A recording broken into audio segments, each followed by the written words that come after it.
buenas tardes. Gracias por este reencuentro de cada martes aquí en Canal Metro, en este espacio de información y reflexión que junto a Fanny Vega hemos llamado Política, Producción y Trabajo.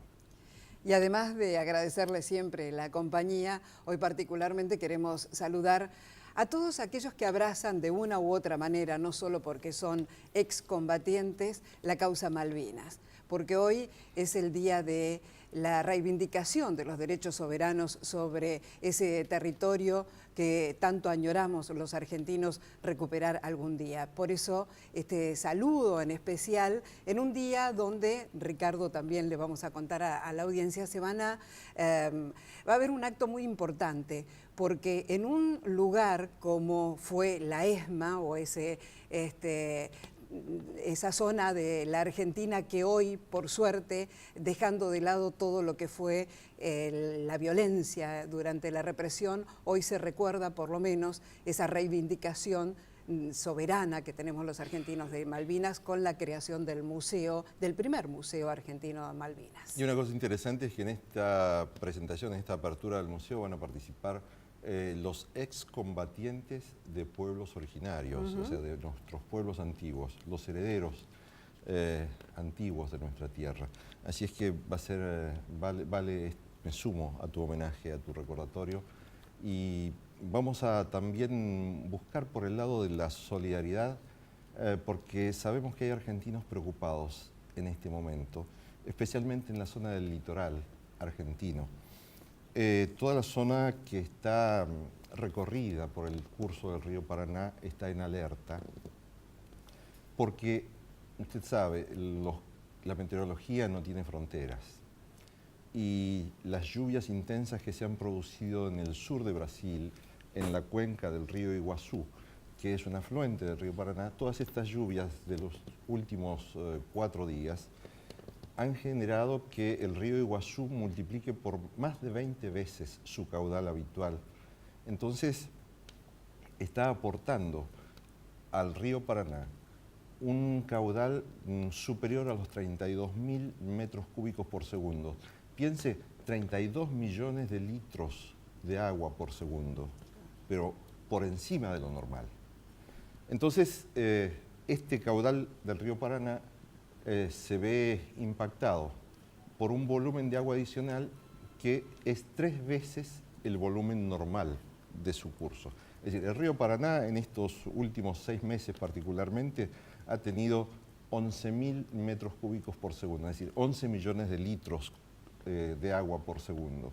Pero para el miércoles, para mañana, cerca al anochecer, se espera que ya en una localidad que se llama Ituzaingó, en la provincia de Corrientes, al norte de Corrientes, se espera que haya 43.000 metros cúbicos por segundo, es decir, 43 millones de litros por segundo. Y esto va a hacer que el hidrómetro de Ituzaingó, que esta mañana a las 8 de la mañana marcaba 3 metros con 52 centímetros de altura, esta tarde ya va a estar marcando 4 metros de altura, que es el nivel que exige ya la evacuación de las zonas habitadas. Y para mañana vamos a estar en 5 metros con 50 de altura.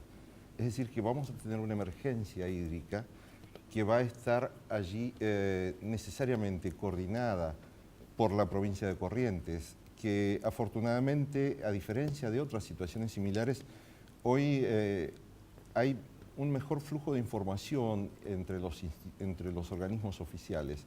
Y el Instituto Correntino del Agua y del Ambiente, la Prefectura Naval Argentina, el gobierno de la provincia de Corrientes, el Gabinete en General de Corrientes, están muy en diálogo con las autoridades nacionales, con las autoridades de Yacyretá.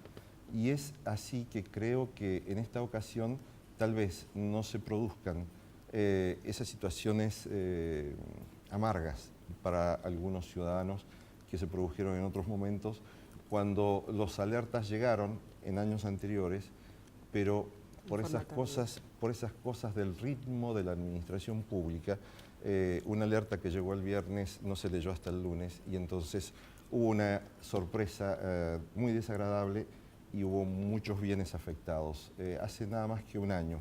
Pero hace un año, allí en ese punto, había 36.000 metros cúbicos por segundo. Este año, mañana, vamos a tener 43.000 metros cúbicos por segundo.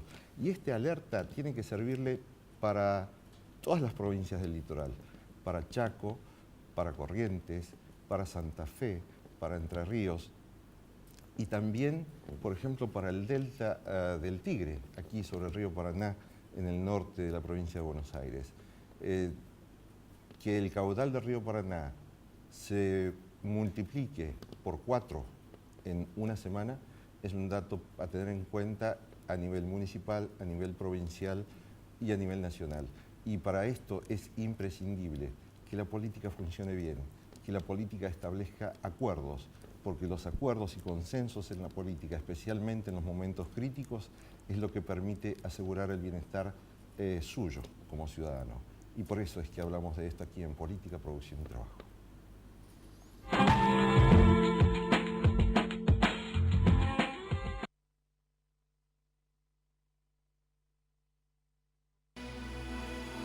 Entidad Binacional Yacyretá, generando futuro.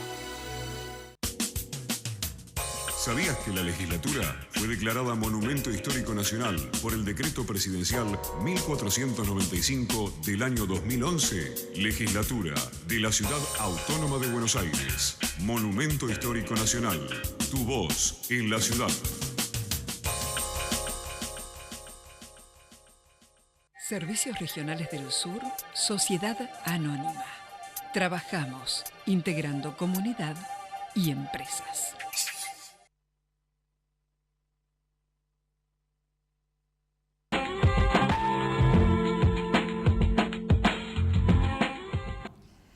Y bien, empezamos esta parte de nuestro programa presentándoles a quien es nuestro invitado, al subsecretario general de la Presidencia, Gustavo López. ¿Qué tal? ¿Cómo Buenas estamos? tardes. Bien, muy bien, escuchando atentamente lo que Ricardo y vos decían en la apertura. Sí, hay, el gobierno nacional está al tanto, está conversando con el gobierno provincial y esperando, digo, uno lo que no puede controlar es la crecida del río, pero sí todo lo demás para minimizar los efectos de esta crecida que es excepcional, ¿no es cierto? Sí, y es bueno que se dejen de lado las diferencias políticas para entender que la emergencia es el bienestar y el cuidado de la población. Absolutamente, yo estaba pensando, cuando te escuchaba esto, estaba pensando en el viaje de los legisladores de la oposición a Estados Unidos por el tema de los fondos buitres. Bueno, me parece que por suerte se tomó conciencia. Esto es como una guerra, yo digo, los fondos buitres están atacando el futuro de la Argentina. Si sale mal la jugada en los tribunales, en la Corte Suprema norteamericana, lo que se cae es la Argentina, la economía de la Argentina. Es un ataque al trabajo, a la esperanza, a la producción, a todo lo que existe. Y cerrar filas, digo, después discutimos quién gobierna, pero primero hay que cerrar filas frente al ataque que vamos a recibir todos. Me parece una buena señal. Yo creo que no debería darse en esta ocasión lo que sucedió en 1989, cuando en plena crisis inflacionaria, en pleno ataque de mercado sobre la democracia, había personajes como Domingo Felipe Cavallo que iba a hablar ante los organismos financieros multilaterales. Exacto, para que no les planteaba que no les prestaran dinero a la Argentina porque la Argentina, decía, iba a la ruina. Pero ahí hay que distinguir la política de buena fe con aquellos que son socios de esos capitales. Digo, claramente Cavallo era el representante de un sector de esos capitales, de los capitales norteamericanos, que después se terminaron quedando a través de los bancos tenedores de la deuda con las empresas privatizadas. ¿Y hoy la oposición está actuando de buena fe en este caso? Por suerte sí, lo han comprendido. Digo, no es que fueron todos los sectores, pero lo han comprendido. Digo, el Frente Amplio UNEN no fue formalmente, pero sí fue Lustó, y uno dice, quienes sufrieron la embestida de aquellos buitres que eran los tenedores de la deuda en el gobierno de Alfonsín, se olvidan. Entonces, yo no reprocho a los sectores económicos que quieran depredar, digo, no lo reprocho porque es parte de su naturaleza. Ahora, que la política se arrodille frente a los sectores económicos y permita que se destruya un país, eso es lo reprochable. Ahora, Gustavo, ¿quién cambió? la actitud de la oposición o el gobierno que se abrió un poquito para que la oposición también ingrese a hacer causa común? Cambió la oposición, en este punto nada más, por suerte en este punto, porque me parece que también descubren que efectivamente el país tiene una economía sana, más allá de que lo que después digan en los diarios, que es otra cosa, que a través de Vaca Muerta tenemos la segunda reserva de gas no convencional y la cuarta de petróleo no convencional, y que hay autoabastecimiento energético a partir de dentro de 3 o 4 años. Es decir, a quien le toque gobernar en el próximo periodo, como dice la presidenta, va a encontrar un país distinto, un país con las cuentas equilibradas, prácticamente sin deuda. La deuda es 3 veces menos que la que había en el año 2003 y con posibilidades de desarrollo. Y con energía suficiente para sostener un crecimiento. Exacto. En ese entendimiento, algunos comprenden que boicotear eso hace inviable cualquier proyecto futuro. Digo, mañana le toca gobernar a otro y si sale mal lo de los fondos buitres, no puede gobernar nadie. Bueno, entonces, por lo menos en ese punto, yo creo que en otros no. Yo creo que en otros puntos siguen tirando las posibilidades de acuerdos o políticas públicas. Digo, lo que uno pretende es respetemos las instituciones democráticas, no juguemos al juego de los grupos económicos, que lo jueguen los grupos económicos, que bueno, están para eso, pero las instituciones no pueden jugar a eso. Y volviendo al tema de las instituciones y la coyuntura, ¿cómo está analizando el gobierno esta situación por la que atraviesa el vicepresidente de la Nación, Amado Boudou? A ver, ayer tuvimos una buena noticia que Boudou tuvo la posibilidad de dar su punto de vista, y alguien que después cuelga la declaración en Facebook, evidentemente no tiene nada que ocultar. El expediente, y lo digo también como abogado, yo me tomé el trabajo anoche de leer todas las declaraciones, el expediente está bastante mal llevado. Es un expediente donde se acusa al vicepresidente a través de testimonios, no de pruebas, solamente de testimonios. Los Chicone, que ahora son imputados, primero fueron imputados, es decir, acusados de un delito. Luego pasaron a ser testigos. Con ese testimonio acusan al vicepresidente y ahora vuelven a ser imputados. Es decir, el juez le dice a Boudou, yo creo que usted es el dueño del fondo de inversión que compró Chicone. Y Boudou ayer en la declaración le pregunta, ¿y en qué se basa? Es lo primero que le pregunta. Y el juez le contesta, no, mire, esto no es un diálogo. Usted conteste mis preguntas, esta no es la etapa procesal para que yo diga en qué me baso. Se basa en esos testimonios nada más. Entonces lo que hizo el vicepresidente fue desandar todo el expediente y decirle, mire, yo a Van der Bellen no lo conozco, no hay ninguna foto que me relacione con él, yo el primer dictamen del Ministerio de Economía fue contra el plan de pagos, no se lo dieron, después fue a favor del plan de pagos, pero lo otorgó la FIP, el Estado Nacional trabajó como hace con cualquier otra empresa, quien le levanta la quiebra es el juez. Cuando nosotros decidimos darle el plan de pago, la quiebra ya estaba levantada. Y lo que dice Boudou es, ¿por qué no averiguan quiénes pusieron la plata? Porque hay gente que dice, yo puse la plata. Y ayer mismo, la Cámara Federal le dice al juez, ¿por qué no investiga los que aparecen como verdaderos dueños, los que dicen que son los dueños? Entonces, a mí me parece que a partir de ahora se puede empezar a ver que hay un expediente muy mal llevado. Yo siempre digo, esto se enmarca en una gran pelea que hay entre los grupos económicos y el gobierno. Y esa pelea es por quién gobierna. Y esto empieza a fines del 2007 y se prolonga hasta hoy. En ese marco, lo que uno lamenta es que la política y una parte de la justicia esté al servicio de esos intereses. Y no es que estoy diciendo cualquier cosa. Nosotros tenemos varias causas, pero voy a nombrar solo una, la causa AMIA, la causa más importante de la historia judicial de la Argentina, con casi 90 muertos y el atentado terrorista internacional más grave que sufrió el país. Y resulta que terminaron presos el juez y el secretario, porque durante X años nos mintieron a todos e inventaron una causa. Entonces uno dice, si con eso inventaron una causa y nunca siguieron la pista correcta, porque inventaron una causa, ¿por qué no pueden inventar esta? Si inventaron la de Mazorín. Yo también doy el ejemplo, a mí me tocó, siendo director de sumarios de Alfonsín en la última etapa de su gobierno, investigar una medida de política económica que era, compro pollos importados, cuando sube el precio, que era oligopólico, eran 2 empresas, vendo pollos y lo hago bajar. no sabemos si se rompió o rompieron una cámara frigorífica. Digamos, no sabemos si fue un atentado o fue un accidente.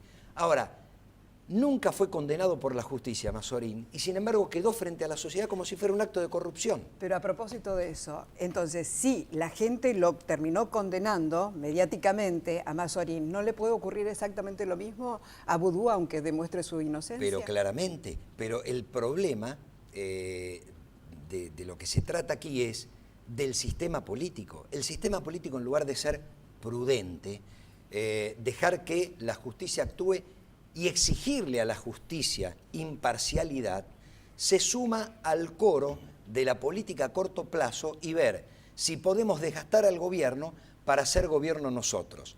Pero van a entregar el arma al diablo. Digo, le van a terminar vendiendo el futuro a esos grupos económicos que quieren desplazar al gobierno. Y en esta puja entre el gobierno y los grupos económicos, especialmente los grupos económicos vinculados a los medios de comunicación, esta decisión que tomó la presidenta, que anunció la presidenta la semana pasada, de dar algunas facilidades fiscales a los periodistas, a los medios periodísticos, de reducir la carga de IVA. Eso se llama política pública, esa se llama política de Estado y política a largo plazo.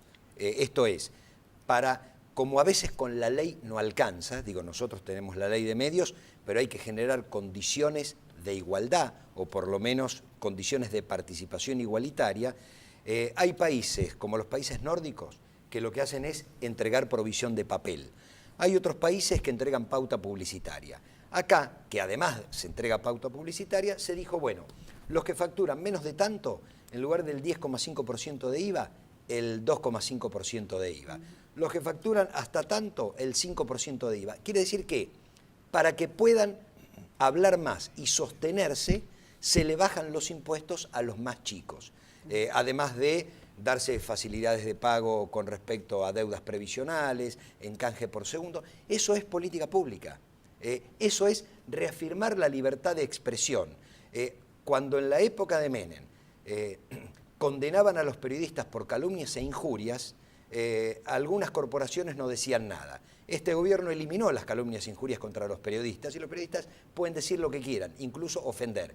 Y además se dice, mire, vamos a dar más plata para las películas, si usted tiene deudas hasta 100 millones de pesos le damos estas facilidades y además si es una empresa chica va a pagar 4 veces menos de IVA que una empresa grande. Eso es una política pública que favorece, no es que le dice usted qué opina, entonces si usted opina a favor le bajo el impuesto, si opina en contra se lo subo. Dice no, mire, depende de la facturación, para que pueda competir lealmente en el mercado, al chico le bajo los impuestos, al mediano se lo bajo a la mitad y al grande se lo dejo igual. Eso significa garantizar en la práctica la libertad de expresión. Y en el último minuto de este bloque, Gustavo, ¿se podrá sintetizar cuál es el estado de situación de las alianzas políticas de gobierno? Ya se ha lanzado la campaña electoral. Sí, claramente. Julio César Cobos se ha lanzado como candidato a presidente de la Nación. Sí.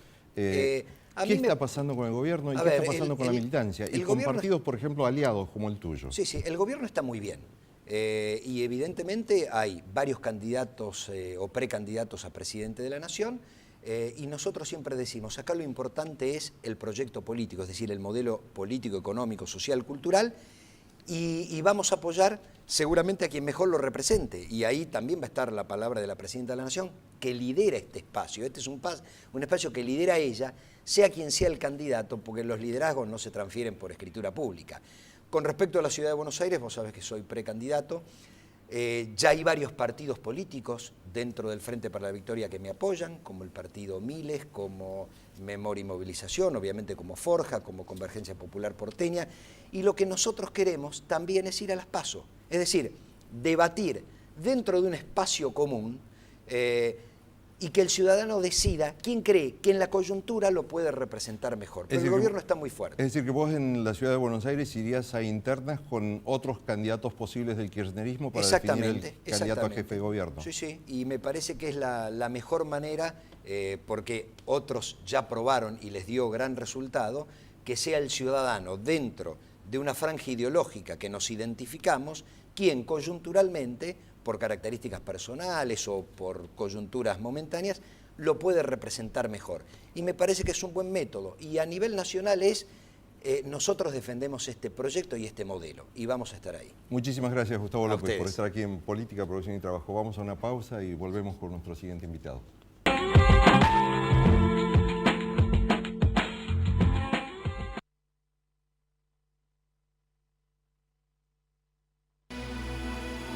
Entidad Binacional Yacyretá, generando futuro. ¿Sabías que el Palacio Legislativo se encuentra habilitado para realizar visitas guiadas todos los días? Legislatura de la Ciudad Autónoma de Buenos Aires. Monumento Histórico Nacional. Tu voz en la ciudad.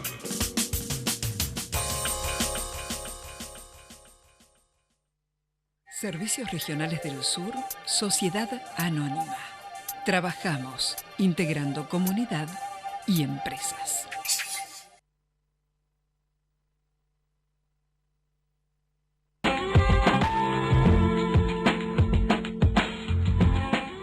Y como oyó usted, le preguntábamos a Gustavo López, subsecretario general de la Presidencia, cómo estaba el esquema político dentro del oficialismo, dentro de los aliados. Y tenemos aquí otro invitado, que es Hernán Lester, concejal del Frente para la Victoria del Partido de San Martín, aquí en el Gran Buenos Aires.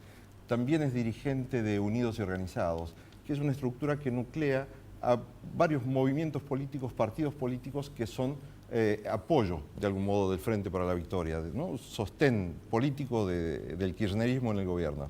Sí, somos un espacio político que acompaña, que está convencido de que este proyecto ha cambiado la historia en la Argentina y la verdad que como militantes que somos, trabajamos para profundizar ese proyecto, ¿no? ¿Debatir qué? Porque la militancia hoy está en debate, dicen, por lo menos así se reunieron en Mendoza este fin de semana.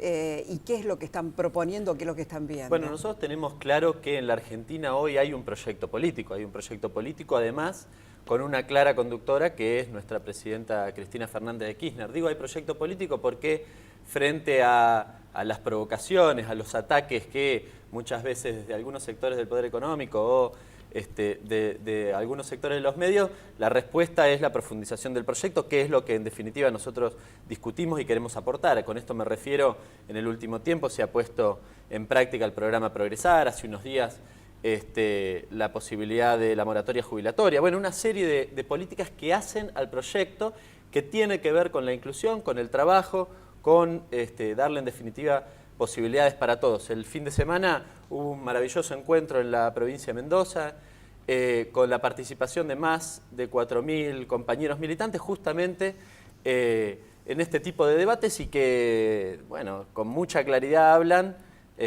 a contramano lo que dicen también algunos medios de que esto es un fin de ciclo, ¿no? ¿El kirchnerismo tiene temor de que sea el fin de ciclo o tiene certeza de que van a continuar gobernando el país después del 2015? Mira, nosotros trabajamos todos los días. Agustín Rossi durante el fin de semana en el encuentro casualmente planteó una cosa, dijo, bueno, si es un fin de ciclo es porque efectivamente, lo que plantean algunos sectores de la oposición, es porque sus intereses van a contramano de las propuestas que ha hecho este gobierno. Por ejemplo, están pensando en sacar la asignación. Y si no están pensando en sacar la asignación, entonces no es fin de ciclo, ¿no? Nosotros creemos que en realidad este proyecto y la militancia de este proyecto está muy activa, muy convencida, muy organizada, trabajando fuertemente para redoblar los esfuerzos, con mucha convicción.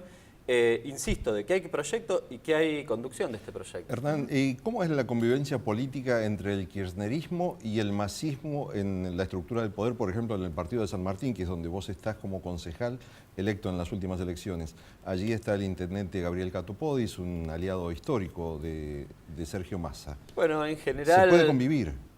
Sí, la verdad que estamos en una Argentina donde cada uno puede decir, lo decía recién Gustavo, lo que quiere, por suerte, y en un proceso democrático bien interesante, y la verdad que lo que vivimos en los distritos es justamente esto.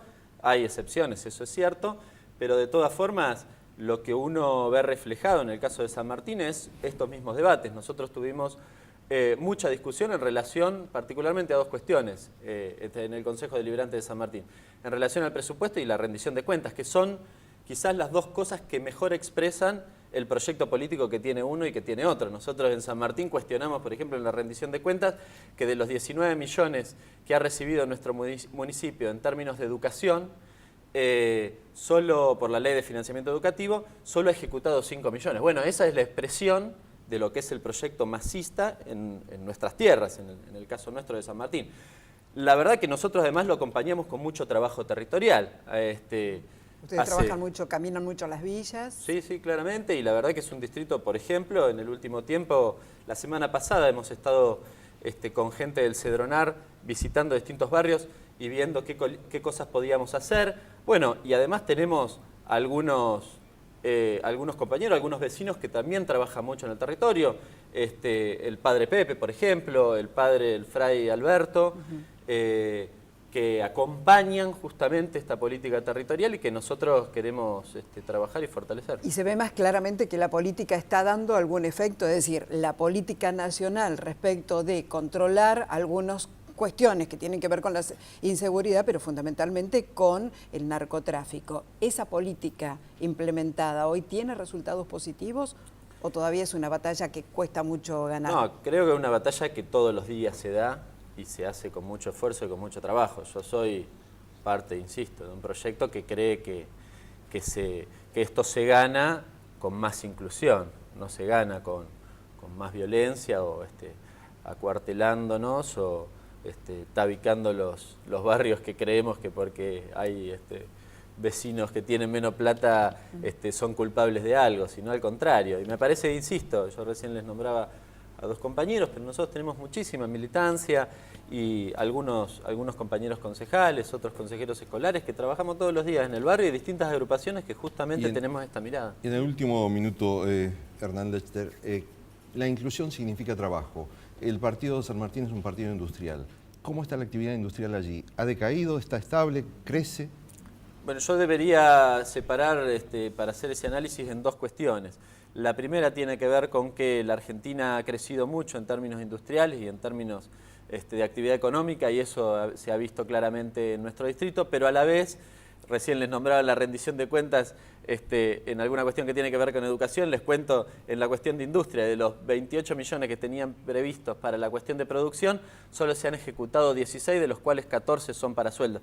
Evidentemente no hay política en el orden local, sí en el orden nacional y esto se ha visto con mucha claridad. Muchísimas gracias, Hernán Lechter. Son los temas que a usted le interesa porque usted es habitante del conurbano y hacia allí dirigimos los temas que tratamos aquí en Política, Producción y Trabajo.